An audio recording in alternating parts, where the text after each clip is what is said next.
संभाजीनगरमध्ये महायुती म्हणूनच निवडणूक लढावी असा सल्ला शिंदेसेनेचे नेते संजय शिरसाट यांनी भाजप नेत्यांना दिलाय। जनतेने महायुतीला मतदान करण्याचा निर्णय आधीच घेतल्याचा दावा देखील त्यांनी केलाय। वेगवेगळे लढल्यास त्याचा फायदा विरोधकांना होईल असं सांगत एकजुटीने निवडणूक लढण्यावर त्यांनी भर दिलाय। महायुती एकत्र राहिल्यास संभाजीनगरमध्ये निश्चितच विजय मिळेल असा विश्वासही शिरसाट यांनी व्यक्त केला।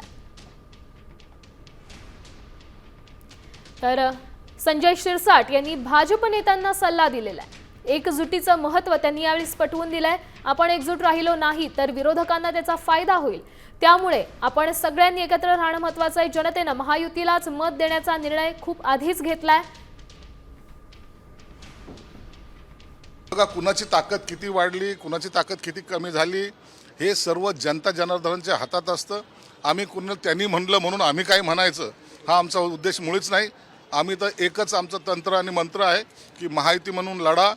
जनतेने महायुतीला मतदान करायचं ठरवलंय, ते त्यांच्या जनतेच्या मताचा आदर करणे आणि महायुतीमध्ये लढणे हाच आमचा ध्येय असणार।